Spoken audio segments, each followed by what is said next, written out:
Imagine this.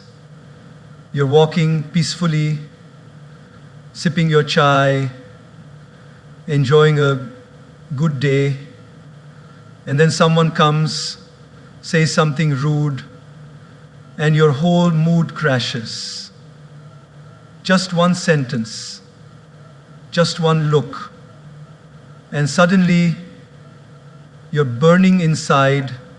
But pause for a second. What if I told you the most powerful response is not a reaction, but a redirection? Friends, in life, people will hurt you. That's not a maybe, it's a certainty. Some do it unintentionally, others, sadly, very intentionally. But how you respond will shape not just your relationships, but your character, your peace, and your future. We live in a world where everyone's racing to give a comeback. Someone shouts, we shout louder. Someone disrespects us, we plan revenge. But the truth is, when someone hurts you, don't react instantly. Just do this. Pause, breathe, and respond consciously. Let me share a little story. A monk once asked his teacher, "How do I know when I've truly grown in wisdom?" The teacher smiled and said, "When someone insults you and you don't feel the need to prove them wrong." Wow, that hit me. Because isn't that what maturity really is? It's not about how sharp your tongue is. It's about how still your heart remains when chaos surrounds you. Life will give you many opportunities to react. But the wise ones, they learn to respond. So next time someone hurts you, before you react, take a pause, breathe, observe, and choose your response. You're not just preserving your peace, you're building your power. Let them throw words, you throw wisdom. Let them bring chaos, you bring calm. Let them try to shake you, you stand still like a mountain. Because when you master your reaction, you master your life. In a world where everything moves fast, messages flying in, tweets flying out, we've gotten used to instant responses. Someone criticizes us, we reply in seconds. Someone hurts our feelings, we send that angry message back. It's like life has become a tennis match. You hit, I hit back harder. But in this rush to react, we often forget to reflect. Think about this. Have you ever sent a text in anger only to regret it 5 minutes later? Or shouted at someone during a fight and felt guilty for days? That's the cost of reacting. Reaction is immediate. It's emotional, it's raw, but more often than that, it's reckless. Reflecting, on the other hand, is where wisdom lies. There's a story of a man who was walking in the forest and got bit by a snake. He screamed in pain, but instead of seeking help or treatment, he chased after the snake in anger, determined to punish it. He ran deeper and deeper into the forest, losing his way, getting more injured, more exhausted, until he collapsed. Now the question is, did the snake cause his downfall? Or was it his reaction to the snake? That's how many of us live. Someone says something to us, a rude comment, a sarcastic jab, or just a look, and we chase after the pain with our reaction. We carry it with us all day, sometimes all week. We go home and tell everyone how hurt we are. We post about it. We replay it in our mind like a movie stuck on loop. But what if instead we just paused and reflected? Imagine someone honks at you aggressively while driving. Now, one option is to scream back, speed up, and let road rage take over. But what does that lead to? Stress, anxiety, maybe even a dangerous accident. But another option is to smile softly, take a deep breath, and think, maybe they're having a bad day, maybe they're rushing to a hospital. Maybe they just lost their job. You don't know their story, but you know yours. And your story is too precious to be ruined by a moment of someone else's instability. Reflection gives you space to see beyond the moment. It allows you to observe your emotions without becoming a prisoner of them. It's like the difference between a spark and a wildfire. The spark is the moment someone says something hurtful. But the wildfire, that's what you create when you pour your reaction onto it. Gaur Gopal Das often reminds us our emotions are like guests. They come and go. But if we react immediately, we become permanent hosts to temporary visitors. When we reflect, we let those emotions pass without giving them the keys to our peace. Let's take a real-life example.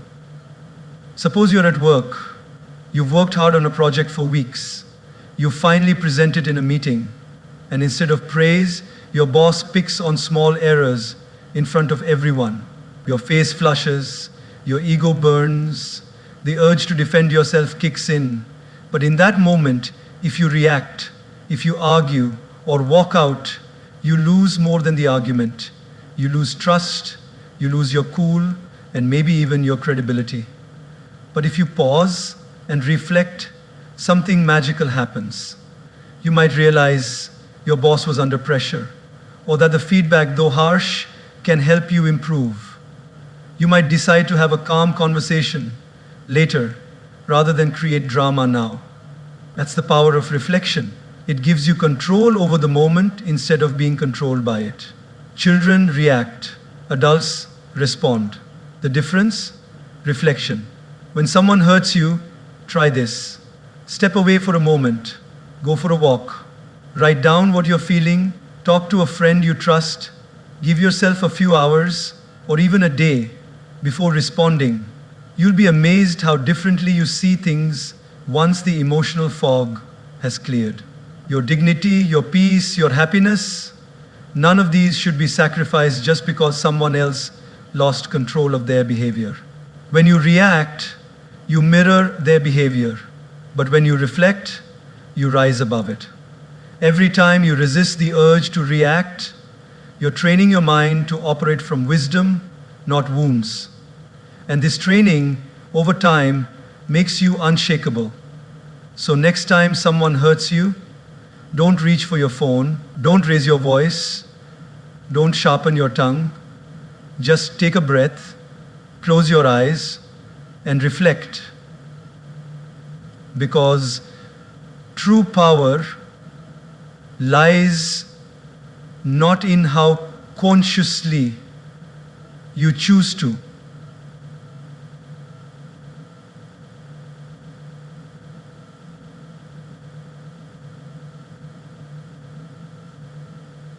don't raise your voice, don't sharpen your tongue, just take a breath, close your eyes, and reflect. Because true power lies not in how quickly you react to everything, but in how you first take a deep breath.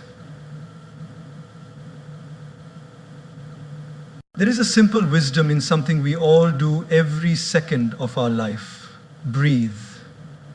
Yet, in moments of stress, anger, or hurt, we forget to do just that. We forget to breathe before we speak. And because of that, we often say things we don't mean, act in ways we later regret, and damage relationships that matter to us. Think about this for a moment. How many times in life have you said something in the heat of the moment, only to wish you could take it back a few minutes later? Maybe you were tired, maybe someone pushed your buttons, or maybe you were just having a rough day. But the words came out sharp, impulsive, and raw. And just like that, they hurt someone you care about. That's the power of words, spoken without breathing, without thinking. Breathing before speaking is not just about inhaling air. It's about creating space between the trigger and the response. That one breath becomes the difference between reacting from emotion and responding with intention. There's a beautiful story often shared in spiritual circles. A man came to the Buddha, angry and frustrated. He insulted the Buddha with harsh words, trying to provoke a reaction. But the Buddha sat still, calm and silent. After some time, the man asked, "Why don't you respond?" The Buddha gently replied, "If someone offers you a gift and you do not accept it, to whom does the gift belong?" The man replied, "To the one who offered it." The Buddha smiled and said, "In the same way, I do not accept your anger. It remains with you." Now pause and reflect. How was the Buddha able to stay so calm? The answer lies in that silent gap, that pause, that breath, that moment of stillness gave him the clarity to not take on someone else's negativity. And we can do the same. Let's take an everyday example. Imagine you're in a team meeting. You share an idea you're proud of, something you've worked hard on, and a colleague dismisses it instantly, even ridicules it. You feel the sting of embarrassment, the flush of anger rising up your neck. Every cell in your body wants to snap back to prove them wrong. But instead, you take one deep breath. Just one. In through your nose, out through your mouth. In that moment, your heart slows. Your mind clears. And instead of reacting with anger, you respond with grace. Thank you for your feedback. Would love to hear more about your perspective. Just like that, you've transformed the energy in the room. You've led with wisdom, not ego. This one breath, this pause, becomes your superpower. You see, when we're emotionally charged, our brain operates from the amygdala, the fight or flight center. It's survival mode. That's why we lash out, shut down, or get defensive. But the moment we breathe consciously, we activate the prefrontal cortex, the rational part of the brain. Suddenly, we're not reacting from fear or anger, we're responding with thought and maturity. Gaur Gopal often says, if you can control your breath, you can control your life. And it's true. The breath is the bridge between your mind and your emotions. It's the invisible thread that ties your inner world to your outer actions. Let's take another example.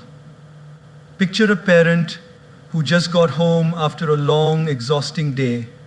The house is a mess, the kids are shouting, and one of them spills juice all over the floor. The parent is at the edge of snapping. But they stop. They close their eyes, take a deep breath, and count to 5. Suddenly, they see things differently. They see the laughter of their child, the innocence in the mistake, and instead of yelling, they kneel down, clean the mess, and turn it into a moment of connection. That breath saved the moment. That breath protected the relationship. So often, what we need is not more words, but more space between our words, more silence between our emotions, more breath between our impulses. When someone says something hurtful, before you reply, breathe. When life doesn't go your way, before you complain, breathe. That breath may seem small, even unnecessary, but in reality, it is everything. It gives you time to choose your tone. It gives you space to think.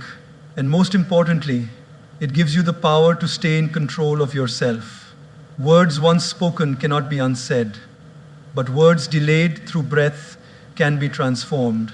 And often, silence says more than speech ever could. So let breathing become your daily practice. Before that meeting, take a breath. Before that tough conversation, take a breath.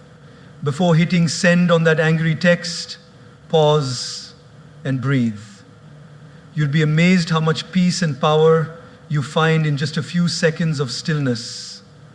Because those who master their breath, master their emotions, and those who master their emotions master their lives. It's one of those statements that sounds simple but holds a deep, transformative truth. Hurt people hurt people. It means that those who inflict pain are often the ones who are silently bleeding inside. When someone lashes out at you, mocks you, ignores you, betrays you, or treats you unfairly, it's natural to take it personally. It's human to feel offended.